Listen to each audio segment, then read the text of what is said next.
aqui falando de novo com vocês. Hoje a proposta é que a gente tenha um webinário, o tema de uso de anti-inflamatórios não esteroidais, tá? Então um tema muito interessante, um tema que costuma gerar bastante dúvida, bastante insegurança na utilização, na aplicação, quanto tempo utilizar. E para falar desse tema, acho que nada melhor do que trazer um grande estudioso no assunto. Tem certificação pela International Veterinary Acupuncture Society dos Estados Unidos e tem ampla atuação e conhecimento nas áreas de anestesiologia veterinária, avaliação e controle da dor, acupuntura e bem-estar animal. Então é com grande prazer que eu quero receber o professor Dr. Stélio, já agradecendo e de prontidão aceitou o nosso convite. Então, Dr. Stélio, muito obrigado por estar aqui conosco hoje. Muito obrigado, Daniel. Em nome do Daniel, gostaria muito de agradecer a oportunidade que a Botofarma está me dando aqui, porque realmente é um assunto que acredito que vai despertar bastante interesse. Vamos falar aqui 30 minutos de 200 referências, mais ou menos, na área de equinos, então é uma conjunção aí de informações bem resumidinha para tentar, de uma forma bem crítica e ao mesmo tempo ir para a solução, né, da questão clínica, para quem trabalha no dia a dia aí com anti-inflamatório, para saber qual que seria as melhores opções frente a diferentes tipos de dor que os animais apresentam, obviamente, especialmente os cavalos. Aqui você já encontra o QR Code na apresentação.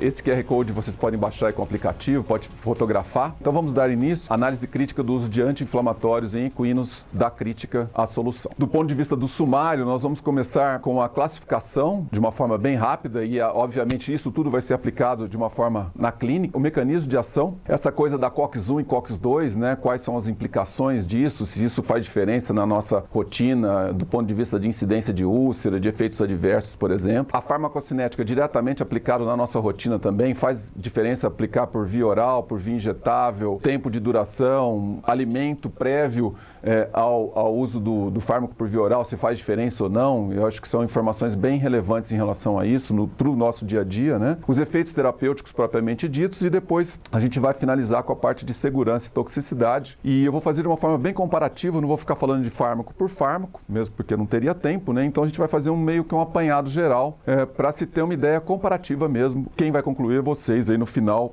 para cada tipo de dor, o que seria mais adequado. Então vamos começar com uma imagem aí de uma ilha deserta. Se você tivesse uma ilha deserta sozinho, mas achasse com muita dor, poderia ser uma dor musculoesquelética ou uma dor até abdominal, pode ser uma dor crônica também, e aí você acha uma lâmpada, esfrega para ver se tem um gênio, aparece lá um gênio, e você precisa de um analgésico, e esse gênio fala para você tem uma opção, no caso aqui é só um desejo, né? E o desejo, combater qualquer tipo de dor, que fármaco que você escolhe? Obviamente que é do tema dessa apresentação, né? O anti-inflamatório. O anti-inflamatório, ele permeia todos os tipos de dor. Ele é muito mais abrangente que qualquer outro analgésico. Ele é imbatível em termos de dor, né? Isso, eu que trabalho com dor, posso dizer isso claramente. Eu tenho certeza que 100% das pessoas que estão me assistindo já tomaram anti-inflamatório. E alguns poucos tomaram outros fármacos, mas certamente anti-inflamatório todo mundo já tomou. Então, é o fármaco da ilha deserta, como eu costumo dizer, tanto para dor crônica como para dor aguda. Do ponto de vista químico, isso não faz tanta diferença para a gente, mas só para a gente entender um pouquinho, a gente percebe que os anti-inflamatórios, eles são sais, e como sais, eles são facilmente absorvidos por via oral. Alguns parentes aí que são originários do ácido carboxílico seria os fenos, né, o cetoprofeno, carprofeno, a flunixina meglumina, que seria também dos ácidos carboxílicos, e os enólicos, que seria a fenilbutazona, dipirona, que a gente usa bastante também, os oxicants, e aí tem uma terceira classe de anti-inflamatórios, que são os coxibs. E eu vou falar um pouquinho sobre cada um, não, obviamente, da questão química, isso aí foi só uma curiosidade geral para a gente ter uma ideia de onde que eles vêm. Do ponto de vista de mecanismo de ação, isso não vou entrar, obviamente, em detalhes, apenas um slide, um slide que provavelmente quase todo mundo já sabe, né? O anti-inflamatório, ele bloqueia a COX, né? Só que a COX, ela é uma enzima que atua no ácido araquidônico, catalisa essa reação para formar todas as prostaglandinas. E tem um monte de prostaglandinas que são formadas com essa reação, né? E tem algumas que são muito importantes para a nossa homeostase, como a gente vai ver daqui a pouco, e tem umas que são, vamos dizer, não muito bem-vindas, que seriam aquelas prostaglandinas que vão gerar todo o processo inflamatório. A principal para nós é a PGE2, PGE2, né? A PGE2 é que normalmente seria o foco de atuação do anti-inflamatório. Então, o ideal seria que ele bloqueasse de forma até meio seletiva a PGE2, mas isso, infelizmente, não acontece, né? E outra coisa que a gente percebe também, e que tem um outro carinha aqui, que é o tromboxano. E o tromboxano tem relação com a agregação de plaquetas, que a gente vai ver lá na frente. E que papo é esse de COX-1 e COX-2? Que diferença que faz você fazer um anti-inflamatório que tenha uma especificidade maior para COX-1, seja seletivo, preferencial ou não seja nenhuma coisa nem outra, né? Então vamos pensar um pouquinho nas diferenças entre esses anti-inflamatórios. As ciclooxigenases, elas basicamente são classificadas em 3 tipos, A1, A2 e A3. A 3 ela atua mais centralmente, nós não vamos falar muito disso, tá? Então a gente vai focar na COX-1 e na COX-2. A COX-1 seria a boazinha, aquela COX da homeostase, a constitutiva, é que a gente deveria deixar intacta para manter toda a homeostase que eu já vou comentar na sequência. A COX-2 é a malvada, é aquela que normalmente tem que ser bloqueada para não haver inflamação. Isso é um pouco hipotético, porque a COX-2 também tem função homeostásica e a COX-1 também tem função inflamatória, tá? Então é uma coisa meio de livro, que a gente aprendeu que COX-2 tem que ser bloqueado e COX-1 tem que deixar intacta, mas não é completamente assim, tá? Tem as exceções. Então vamos pensar aí na homeostase dessa COX, principalmente a COX-1. Ela garante a proteção gástrica. O que significa isso? Ela mantém a camada de muco espessa, ácido clorídrico um pouco mais baixo, né, e a proteção da mucosa por conta da vasodilatação, ou seja, prostaglandina é igual vasodilatação. Sempre quando você pensar em prostaglandina, você tem que pensar a vasodilatação. Por que quando a gente bloqueia a prostaglandina pode ser um problema e tem os efeitos adversos dos anti-inflamatórios? Porque deixa de ter vasodilatação, o que acontece no estômago? Micronecroses, né? Vasoconstricção, micronecrose, evolui para a úlcera e aí você tem, eventualmente, uma perfuração gástrica. Com relação à proteção renal, ela é importante justamente pela vasodilatação para garantir o fluxo sanguíneo renal e a filtração glomerular. Então, se a gente bloquear, nós vamos reduzir a filtração glomerular. E, finalmente, na coagulação, lembra que tinha uma pontinha lá da cadeia da inflamação, que era o tromboxano. Quando a gente bloqueia a formação de prostaglandina, acaba bloqueando também o tromboxano. E o tromboxano é a substância que agrega as plaquetas. Nesse sentido, ela vai facilitar a produção do coágulo. Então vamos ver o que é fato, o que é mito nesse processo todo. De certa forma, a gente pode falar o seguinte, para quem é da época do Monty Python, né? O cálice sagrado seria bloquear o COX-2 e deixar a COX-1 intacta. Então, teoricamente, quanto mais seletivo ou específico para bloqueio da COX-2 for o fármaco, menos efeitos adversos, né? Então, a gente vai ver isso se é fato ou se realmente é mito.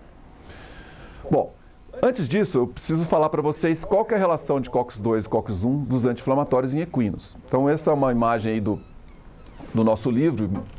Quem for sorteado vai tê-la, né? Então a gente percebe o seguinte, se vocês olharem nessa tabela aí, o anti-inflamatório mais seletivo é o firocoxib. Ele tem uma concentração COX-1, COX-2 mais alta, significa o quê? Que ele, numa dose bem menor, ele precisa para bloquear a COX-2 do que a COX-1. Por isso que essa relação acaba sendo maior, bem maior que 1, né? No caso aí 268 para a relação de COX-2 em relação a COX-1, tá? Se vocês olharem os outros, o robenacoxib é um pouco menos, aí vai descendo, né? O meloxicam é o 3,8, depois carprofeno, desce cetoprofeno, fenilbutazona e flunixin. Ele, inclusive, chega a ser até um pouco menos do que a própria fenilbutazona. Isso aqui vai estar diretamente relacionado com efeito adverso e nós vamos ver por quê, né? O ideal mesmo é fazer a COX-1, COX-2 IC80 e não IC50, porque a IC80 reflete mais as doses clínicas que a gente usa. Nós não temos esse cálculo para o firocoxib, mas nem para o deracoxib, nós não temos para os coxibs, né? Nós temos para os outros anti-inflamatórios, mas não muda muito, vocês percebem que de um para o outro não muda muito, né? Dessa forma, nós classificamos os seletivos como os coxibs, baseado nessa análise, né? Os preferenciais no cavalo é o meloxicam e o carprofeno. E, finalmente, no cavalo, só estou falando de cavalo aqui, toda a apresentação é cavalo, tá bem? Os não seletivos seria cetoprofeno, fenilbutazona e a flunixina. Bom, beleza, agora vamos para a via, né? A via vai ser fundamental para o cavalo, por um simples motivo, o feno. Para vocês terem uma ideia, a via vai interferir diretamente na farmacocinética. Por quê? Embora eles sejam sais de ácidos fracos, a lipossolubilidade seja alta e a absorção seja muito boa, pensando aí num estômago vazio, né? No estômago cheio as coisas mudam bastante. Quais são as vias ideais para o cavalo? A via oral e a via intravenosa. A via intramuscular é um ponto de interrogação. É o risco de cada um. E depois eu vou comentar por quê. Não é tão indicada. Então, ou intravenosa ou via oral. Vamos brincar um pouco com essa coisa do oral ou do intravenoso. Primeira questão, pasta ou tablete? Por exemplo, a pasta tem uma maior biodisponibilidade. Quando eu falar de biodisponibilidade, seria a concentração que o fármaco atinge no plasma, certo? Então, se eu falo que tem uma alta biodisponibilidade, é porque ele atinge uma alta concentração no plasma, né? Do que você injeta. Então, ou dá por via oral. Então, por exemplo, injetável ele vai ser 100%, né? Porque vai tudo para a veia. Mas por via oral ele vai variar de 40%, 70%, 80% de acordo com o fármaco, né? Com relação ao efeito local, é importante lembrar que o anti-inflamatório também tem efeito local. Muita gente esquece disso. Então, por exemplo, uma lesão, uma artrite, um trauma, é interessante usar um creme ou uma pomada localmente, porque inclusive vai ter menos efeito adverso. Esse é um exemplo de uma injeção intramuscular com flunixin, meglumine, possivelmente foi a causa do problema, né, e deu essa reação. Então, tomar muito cuidado. Quem trabalha com cavalo sabe disso, né? Injeção intramuscular no cavalo, a gente sempre fica com a orelha em pé, né? Então, é bom evitar. Bom, com relação à farmacocinética, por que isso vai ser importante para nós? Se vocês olharem essa coluna, vocês vão perceber que qual fármaco que dura mais aí, né? Então, se nós olharmos aí, o primeiro, o que dura mais em termos de duração é de 20 a 40 horas, dependendo se for por via oral ou por via intravenosa, é o firocoxib. O segundo é o carprofeno, em termos de duração. E aí depois, praticamente, eles são similares aos outros. A fenilbutazona em terceiro e depois os outros são praticamente iguais em termos de duração. E, obviamente, isso vai variar de vias do ponto de vista da biodisponibilidade, ou seja, quando eu faço por via oral o carprofeno, eu tenho uma biodisponibilidade de 74%. Olha por via intramuscular que ruim que é, 40% só. Então não é uma boa. Além do risco da lesão, né, tem o problema da biodisponibilidade que é baixa, né? Injetável e pasta. A diferença, se você dá injetável, pode ser que a biodisponibilidade para o cetoprofeno seja maior do que, por exemplo, do que a pasta. Quando você vai lá para a fenilbutazona, não tem problema nenhum você dar por via oral. É até alta a biodisponibilidade, mas o problema vai ser um pouquinho, daqui a pouco eu vou falar sobre a questão do feno. O firocoxib por via oral, ele é o único fármaco que tem uma biodisponibilidade próxima a 100%, comparando com os outros, tá bem? Exceto o meloxicam, que também tem uma biodisponibilidade muito próxima à do firocoxib, chega a 100%, ou seja, tem uma alta absorção por via oral. Então a duração está aí, do firocoxib, o topo e o cetoprofeno seria o mais rápido, né? Isso vai interferir, obviamente, se você vai fazer BID, TID ou CID. Então está aqui o primeiro cenário comparativo dos fármacos. Eu vou passar essa tabela sempre incluindo coisas novas, tá? E no final tem a tabela no final. Bom, do ponto de vista de implicação clínica, é interessante saber que quando você injeta um anti-inflamatório de forma geral, como aí a ligação à proteína plasmática deles é muito alta, isso faz com que também a ligação no exudato seja muito alta.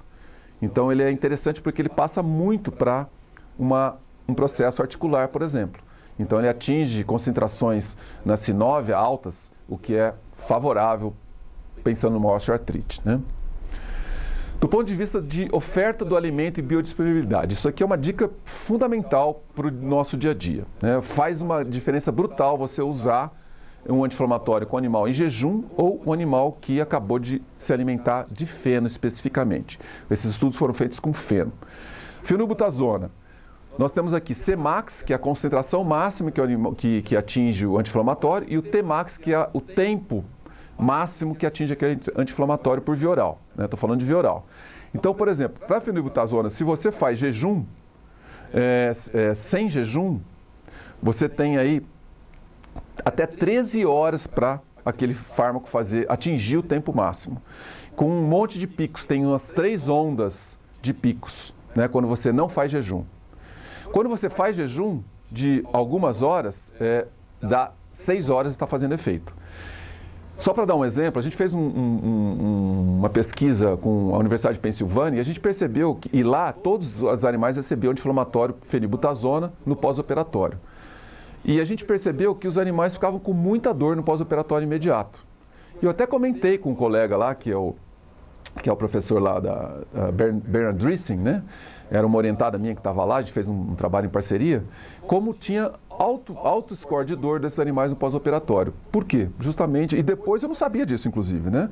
E depois eu fui pesquisar, até escrever no livro também, e eu descobri, né, com artigos científicos, que realmente o tempo até a ação é muito longo quando não se faz jejum, tá? Para o Flunixin, isso vai acontecer também. Só que uma diferença aí de 1 hora para 8 horas. E aí faz diferença também na concentração máxima. A concentração máxima sem jejum é metade da concentração do pico de concentração com jejum. Já para o firocoxib vai fazer diferença só para o tempo. Então o tempo também atrasa, 4 horas sem jejum para 1 hora com jejum, só que a diferença é que a concentração máxima não difere. Então o pico vai ser o mesmo. Então o jejum ele atrasa ele diminui a concentração, o jejum ele aumenta a concentração, né?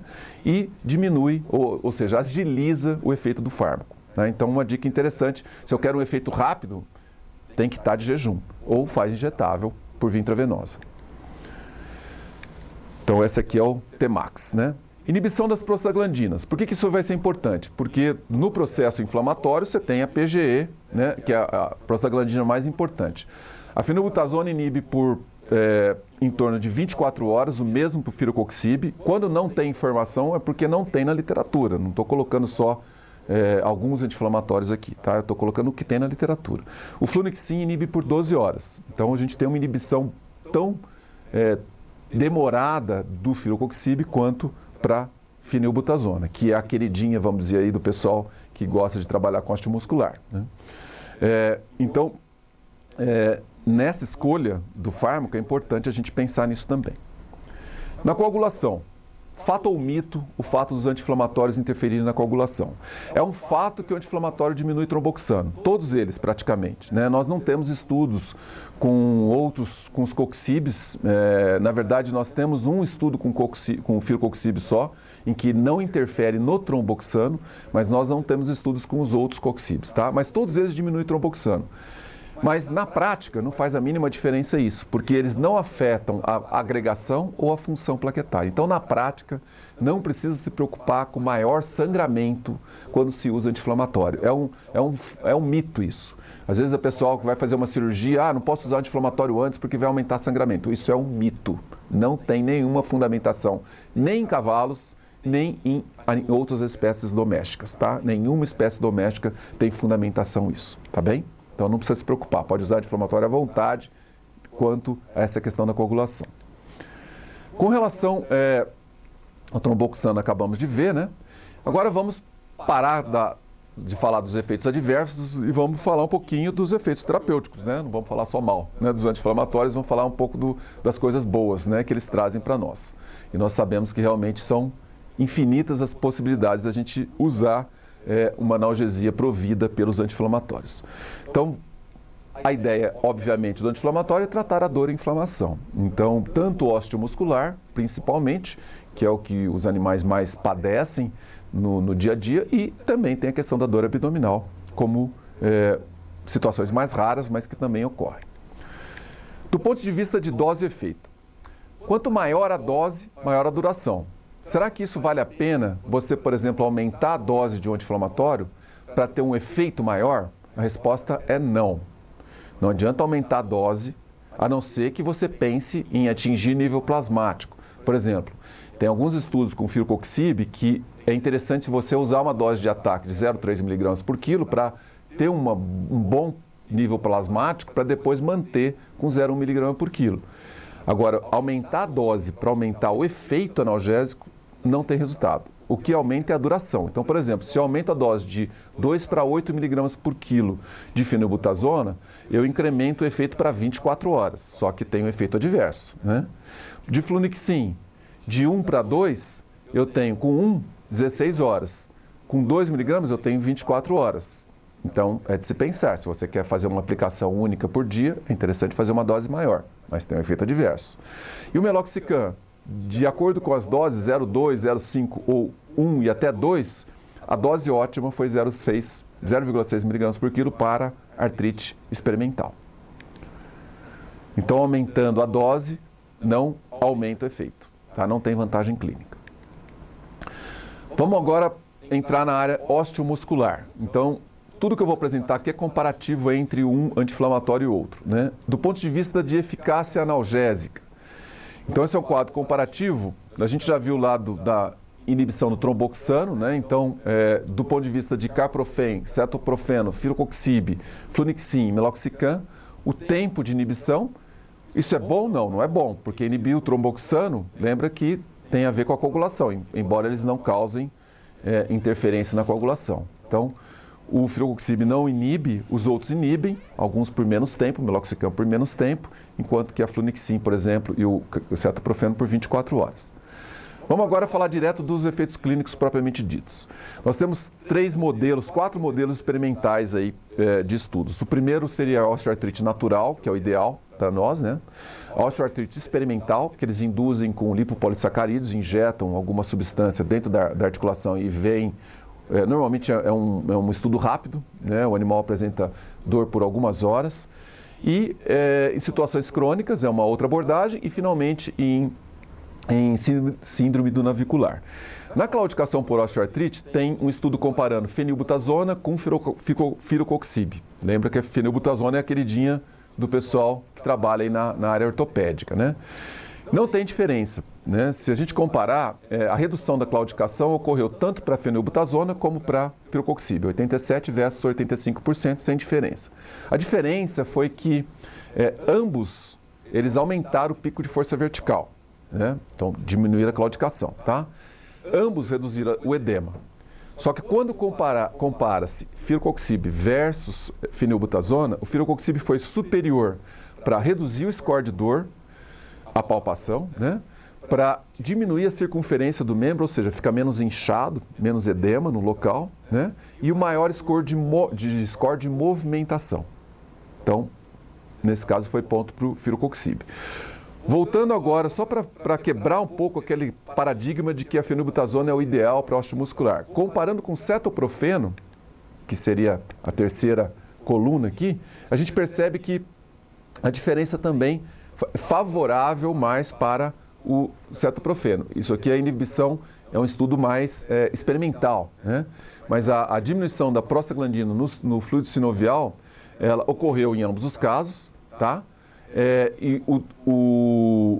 No caso da fenilbutazona, ela teve um bloqueio um pouquinho mais longo. Eu falei errado, tá, gente? A fenilbutazona é um pouquinho melhor do que o cetoprofeno aqui, tá? Do ponto de vista de tempo. Mas em termos de efeito é a mesma coisa. Com relação à dor crônica, aqui que o cetoprofeno foi um pouco melhor do que a fenilbutazona, né? Eu me adiantei, tá? Então, o cetoprofeno foi um pouco superior à fenilbutazona para redução de claudicação crônica. E, finalmente, em síndrome do navicular, comparando flunixin com fenilbutazona, que é o que tem na literatura, ambos reduziram a claudicação, né? E tiveram um efeito similar, tá? Então, não tem diferença entre flunixin e fenilbutazona. Então, isso aqui é para osteomuscular. Então, a conclusão aí de osteomuscular foi que na osteoartrite clínica, eu pus aí o verdinho e amarelo, né? Só para vocês terem uma ideia mais visual, né? Dos resultados, né? Verde, amarelo e vermelho é o que não seria muito bom, né? Então, o firocoxib foi superior à fenilbutazona. Na osteoartrite experimental, a fenilbutazona foi superior a cetoprofeno. Já a claudicação crônica inverteu, o cetoprofeno foi um pouco melhor. E comparando flunixin e fenilbutazona para síndrome navicular, foram similares. Cólica agora. Vamos falar um pouquinho da questão principalmente voltada para a endotoxemia. Faz diferença na analgesia entre esses fármacos? Não muito, né? Se a gente for pensar só na dor, não vai fazer muita diferença usar um flunixin, uma fenilbutazona até, pode ser, um filocoxib, um cetoprofeno, tá? A diferença, basicamente, na permeabilidade de mucosas, que a gente vai comentar, que é um ponto bem negativo do flunixin. Com relação à endotoxemia, o que acontece nesse processo aí da endotoxemia, né? Então, os lipopolissacarídeos de membrana, eles causam lesão de mucosas, né? Com a lesão que ocorre, a prostaglandina, ela aumenta a COX, certo? É um ciclo, né? A COX aumenta a prostaglandina, mas existe o inverso também. E com isso, ocorre uma contração das velocidades intestinais, o que torna a membrana menos permeável, porque o espaço paracelular ele diminui. Desta forma, repara-se a barreira mais rapidamente. Quando se usa o anti-inflamatório, o que acontece? Essa barreira vai para o espaço, né, literalmente. Por quê? Quebra-se, deixa de se produzir a prostaglandina, né, e a permeabilidade aumenta. Nesse cenário, os coxibs eles vão ter menos efeito adverso, por quê? Porque eles interferem menos nesse efeito da prostaglandina, que é principalmente mediado pela COX-1, e a recuperação da função dessa barreira da mucosa de jejum de equino é mais rápida, quando se usa um coxibs, qualquer um, comparando com os não seletivos, né? Os não preferenciais, né? O flunixin, especificamente, é o grande vilão da história. Ele vai aumentar a permeabilidade, né, de mucosas endotoxinas, as endotoxinas, que é a lipopolissacarídeo, e vai reduzir a recuperação da mucosa após isquemia. Ou seja, é um ponto negativo do flunixin, embora se use o flunixin para endotoxemia, tem as vantagens lá de outras vantagens, mas especificamente para a mucosa, ele não é uma boa. Então, olhando aqui na permeabilidade de mucosas, cartão vermelho aí para o flunixin, né? A fenilbutazona, ela tem estudos mostrando que ela não altera, e a velha e boa fenilbutazona, né? E em outros estudos que ela pode aumentar um pouquinho. O filocoxib e o meloxicam são iguais, eles podem aumentar um pouquinho a permeabilidade, mas já são comprovadamente superiores ao flunixin, tanto o meloxicam como o filocoxib. Outros usos terapêuticos, carcinoma. Carcinoma é amplamente utilizado os anti-inflamatórios, né, especificamente os coxibs, mas também os oxicams, tanto piroxicam como meloxicam. Aqui no caso é um caso apenas, um cavalo com piroxicam, em que teve remissão de carcinoma, que é muito comum em cavalo, né, de células escamosas, com o uso de piroxicam, foi ao redor de 2 meses, 2 anos de tratamento, né? Então é obviamente de longa duração. Bom, com relação a alguns efeitos adversos aqui, vamos comparar aqui esses efeitos entre os fármacos, né? Os efeitos adversos, eles não ocorrem normalmente em situações clínicas com doses terapêuticas. Os efeitos adversos normalmente são observados em estudos de longa duração e com doses acima do que seria o normal de uso clínico, né? Em uso clínico, os efeitos adversos são muito pequenos, são baixos, né? A incidência é bem baixa. Só para vocês terem uma ideia, para filocoxib é 2,4% de efeitos adversos, para fenilbutazona 3,4%, né? Quando se usa por 14 dias em claudicação em cavalos. A maior parte dos estudos não tem um acompanhamento de longa duração, como tem em cão e gato, por exemplo, que às vezes tem 90 dias, 6 meses, né? Em cavalo, a duração de tratamento normalmente é pequena. Não tem alteração bioquímica relevante, a princípio, e hematológica. Com relação a lesões gastrointestinais, os fármacos, todos eles têm um efeito de irritação local, sim, por conta da redução do fluxo sanguíneo, como eu comentei previamente, causando micronecroses e úlceras, né? Essas micronecroses evoluem para úlceras, diminui a secreção do muco gástrico, que se torna menos espesso também, porque a prostaglandina é importante para aumentar a espessura do muco, né? E o muco fica mais ácido. Isso causa uma lesão nas vilosidades intestinais. Então vamos levar isso agora para a clínica, ver o que acontece no cenário do dia a dia. Espera-se então que os anti-inflamatórios causassem gastrite, enterite e úlcera. Bom, Só que nós temos um problema e um viés nesse processo todo. Só o fato desses animais estarem aprisionados, né, boa parte dos animais vivem em cocheiras, se pega lá um Jockey Club de São Paulo, uma hípica em São Paulo, os animais estão o tempo todo em cocheira. Então, um estudo bacana que mostra que as lesões gástricas já são observadas em quase todos os cavalos, 93% dos cavalos, um estudo com N grande, né, de 67 cavalos, de corrida, sem nenhum histórico de uso de anti-inflamatório. Por quê? Por conta de contenção. Os bichos ficam ansiosos, né, que nem a nossa gastrite por ansiedade. Tá? Então, esses animais já têm gastrite. Obviamente que isso vai ser um fator predisponente para o problema. Né? Fatores de riscos para efeitos gastrointestinais. Sobredose é um problema. Administração prolongada é outro, né, muito tempo. Patologias anteriores. Potros têm uma susceptibilidade maior, porque a meia-vida do anti-inflamatório nos potros é maior. O exercício, porque causa estresse, né, ansiedade também, certo? Então, o animal que está numa prova, por exemplo, ele tem uma tendência a apresentar mais gastrite. Tipo de alimentação. E, comparando os AINES, o que a gente tem é o seguinte: fenilbutazona é o clássico de causar gastrite, tá bem? Só que a gente tem que lembrar que é a mais velhinha, né? É que tem uso mais consagrado. Obviamente que tem mais oportunidade de ter dado problema, vamos dizer assim, né? O firocoxib tem um estudo de 1 de 48 cavalos que causou uma irritação oral. Não chegou a ser um problema gástrico, né? O problema maior é em potro. Em potro tem bastante literatura. Então, se a gente comparar os AINES, a primeira regra é evitar usar em potro de até 5 meses, mas nem sempre isso é possível. Se o animal está com dor, é melhor ter uma gastritezinha, vamos dizer assim, do que ter dor, né? Pode chegar até perfuração no potro, né, por obstrução pilórica. O que nós temos de literatura? Flunixin oral por 30 dias ou mesmo intramuscular causou úlcera gástrica. Qual que é melhor, usar oral ou intramuscular? Teoricamente é melhor oral. Vocês podem pensar, mas não tem irritação local? Não.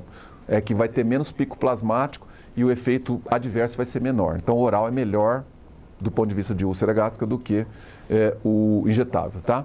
E o efeito é dose dependente. Quanto maior a dose, observou-se que na sequência você começa a ter, primeira coisa, diarreia. Então, você está dando anti-inflamatório para um potro, ele está com diarreia, ele começou a ter diarreia, já se liga que pode ter gastrite, tá? Então, é o primeiro sinal para observar. E outro sinal interessante é a redução da proteína. Proteína plasmática a gente dosa facinho, né? Com aqueles refratômetros, custam baratinho. Então, você pode também dosar para ver se está caindo, tá? Comparando com o meloxicam. Meloxicam foi beleza, 42 dias, não teve efeito adverso. Inclusive com doses altíssimas, 3 vezes a dose recomendada. As alterações foram bem sutis e uma diarreia bem pequena sem tratamento. Ou seja, para potro, nós temos esta ótima opção, que é o meloxicam. E para firocoxib, nós também temos estudos, né, que começaram aí desde potros recém-nascidos, com 36 horas, né, e também teve apenas uma hiperqueratose em até 7 potros. Então, moral da história, para potros, o ideal é usar ou o meloxicam ou o firocoxib. Úlcera gástrica, então, não usar fenilbutazona, evitar, né? E ou firocoxib ou meloxicam seria a melhor opção. E o flunixin em amarelo aí, né? Colite dorsal direita é um atributo específico da fenilbutazona, não tem descrito para outros animais, né? Para outros, anti-inflamatórios. Acontece cólica, diarreia, diminui a proteína e pode ser fatal. Tem várias descrições na literatura, tá? Então, tem uma certa frequência, mesmo com doses convencionais aí, né? Obviamente que privação de água e doses altas podem agravar o problema. Então, chegando aqui no final, né, da palestra, a motilidade intestinal, ela é afetada pelo anti-inflamatório, poucas pessoas sabem disso, né? O cetoprofeno tem um efeito ambíguo, né, in vitro ou em vivo, né, depende, mas em baixas doses diminui a motilidade, em altas doses inibe, mas é um estudo in vitro, tá? E estudos que sejam em vivo, né, nos animais mesmos, o que causa maior inibição é o carprofeno, em segundo, flunixin, em terceiro, a fenilbutazona. Então, a fenilbutazona é a melhor do ponto de vista de reduzir menos a motilidade intestinal. A flunixina reduz com certa intensidade, né? Mas ela reduz a contração tônica e não necessariamente a motilidade, ou seja, ela reduz mais o espasmo, tá bem?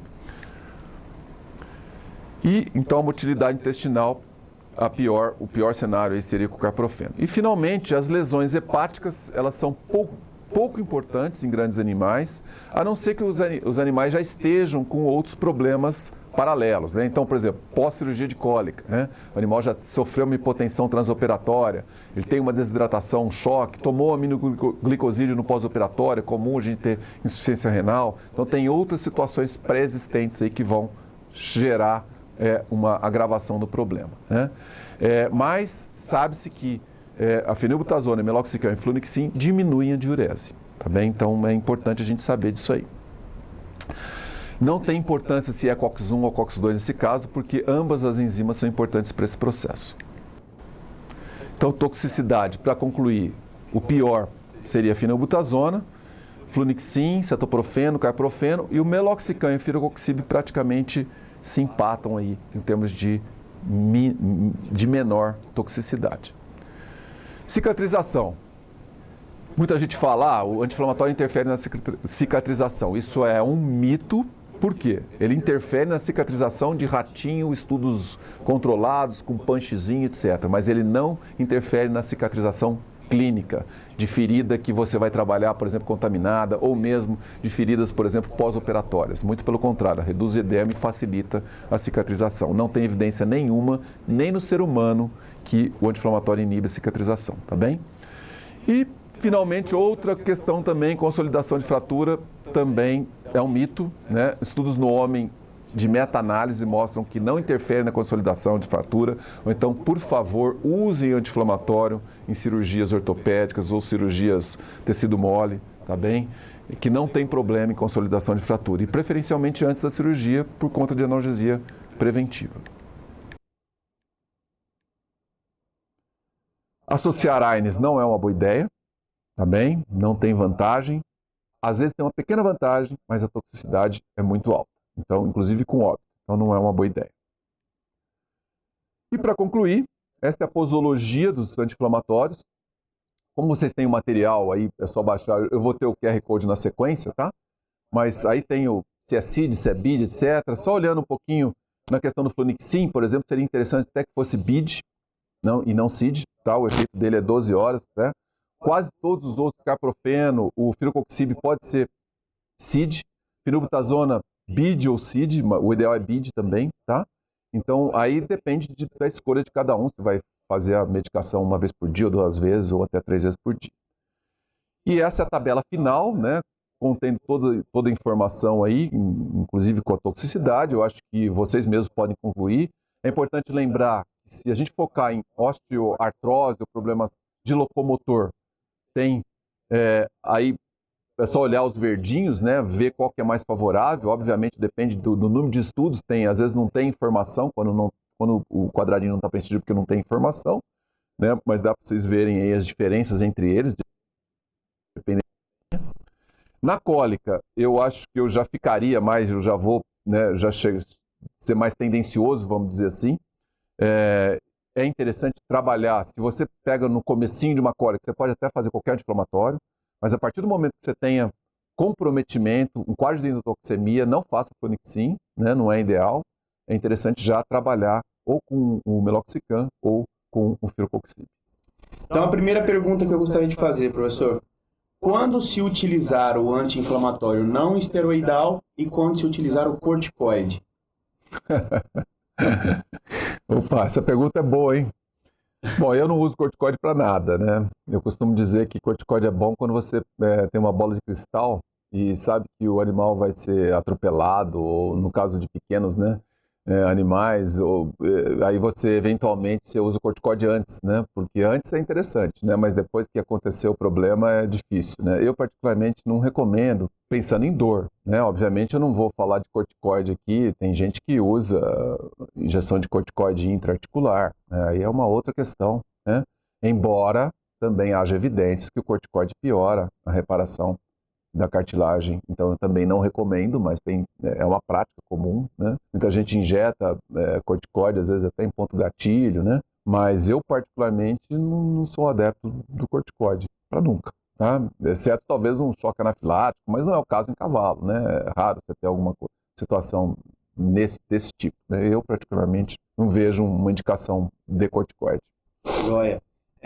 Se utiliza muito o anti-inflamatório não esteroidal de forma preventiva, por exemplo, em casos em que um animal faz uma viagem prolongada para uma competição ou quando é submetido a viagens longas porque foi vendido, casos assim, você indicaria nesse sentido como prevenção? Inclusive, eu tenho até um estudo que na época do doutorado a gente fez um estudo de estresse em cavalos com transporte, né? Inclusive eles aprendem, né, com o tempo. Na segunda viagem eles já aprendem a se defender melhor nas freadas, etc, né? A questão de forçar a musculatura num transporte, principalmente num transporte de longa duração, realmente vai causar a famosa cãibra, né? Aquela coisa da acidose lática, né? Porque realmente aumenta o ácido lático. Então, se fosse pensando nesse aspecto, sim, né? Tem a questão aí da carência, né, do uso de anti-inflamatórios, principalmente animais com prova. E cada tipo de prova tem um tipo de carência aí, né? Mas pensando do ponto de vista preventivo, sim. Eu não tenho essa experiência, tá? Mas faz sentido com relação ao mecanismo de ação dele. Joia. Tenho mais uma aqui. O uso da fenilbutazona em terço final de gestação pode ter algum tipo de restrição? Não, né, não tem literatura, tá bem? Tem muita... Às vezes acontece, né, situações que não são descritas, vamos dizer assim, né? Mas na literatura, essa apresentação que eu fiz, né, a gente fez um levantamento aí, como eu disse no começo, tem em torno de 200 referências, né? Obviamente que eu já tinha muita coisa pronta, né, para essa apresentação, mas não tem literatura falando que pode causar qualquer tipo de alteração, tá? Tem a questão do fechamento do ducto arterioso, né? Mas com alguma referência com relação a isso, mas na prática não tem literatura comprovando isso, tá bem? Em seres humanos tem alguma coisa assim, tá? Se for isso que está sendo perguntado, né? Fechamento precoce, tá? Isso gera uma hipertensão pulmonar quando o animal nasce. Se você puder evitar, né, é melhor. E se for fazer um tratamento, faz um tratamento não tão prolongado. Curta duração não tem problema nenhum. O que tem na literatura, na espécie humana, é longa duração de tratamento. Você indicaria algum tipo de associação de anti-inflamatórios, dado as suas farmacocinética, biodisponibilidade? Pensando nesse sentido, você indicaria que se usasse de forma associada? Não, porque o custo é maior do que o benefício. Embora haja alguns artigos, tem uns 2 ou 3 artigos mostrando que a associação pode apresentar um resultado melhor do ponto de vista de analgesia, o risco é muito alto e inclusive com óbito nos próprios artigos, né? Então não recomendo. Tem que realmente escolher um e ficar naquele, né? Ou no dia seguinte quer mudar, não tem problema, né? Mas é um ou outro, né? Não precisa dos dois. Você acha que é eficaz a associação da fenilbutazona com o omeprazol no intuito de reduzir a probabilidade de gastrite ou úlcera gástrica? E aí eu queria complementar essa pergunta. A fenilbutazona, ela inibe COX-1 e ela também inibe a secreção gástrica, né? E um dos efeitos do omeprazol, até como preventivo da gastrite, é também reduzir a secreção gástrica. Isso não poderia ter um efeito ainda mais negativo sobre o uso prolongado em termos de digestão e, enfim, ser mais prejudicial do que positivo? É empírico, né? Não tem nenhuma evidência científica também que mostre que o omeprazol pode minimizar os danos. Inclusive em cachorro também tem pouquíssima coisa, né? Tem muito mais literatura em cachorro do que em cavalo, né? Cavalo não tem nenhuma evidência, né?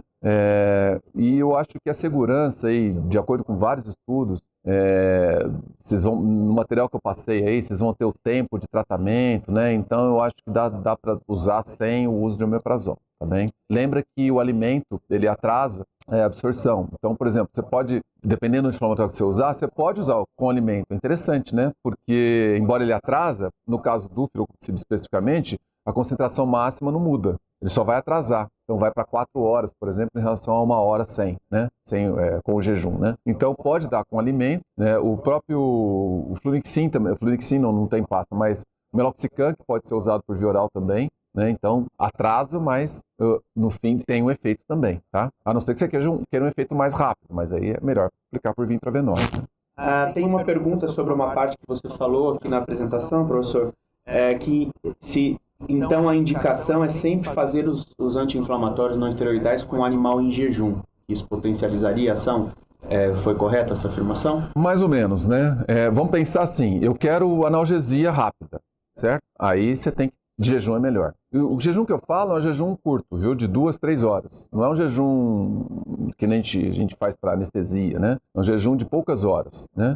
Vai agilizar, vai diminuir pela metade praticamente o tempo de absorção. Mas de novo, se eu quero uma analgesia rápida, eu vou fazer por via intravenosa. Então, se você está fazendo por via oral, constantemente, lá, todo dia, por exemplo, com ou sem jejum, não vai fazer muita diferença, porque você está fazendo todo dia, ele está tendo pico plasmático, entendeu? Então, está tendo uma constância, né, em termos de concentração plasmática. Então, a diferença vai ser, que nem eu falei, a história do pós-operatório. Se você está pensando no pós-operatório, você vai fazer por via oral, se esse animal tivesse em jejum, vai ser mais rápido, então é melhor, né? No caso lá dos estudos dos Estados Unidos, os animais estavam com acesso do feno, então eles tinham dor por 12 horas, começava a fazer efeito analgésico só depois de 12 horas. Aí não dá, né? Não dá para esperar tanto tempo assim. Então, não precisa se preocupar tanto com a questão do jejum se você não pensa no tempo até a analgesia. Se você está fazendo todo dia, não tem problema. Qual a sua opinião a respeito da dose anti-endotóxica do flunexin, neglumina? Excelente, né? A dose de 0,25 mg por quilo.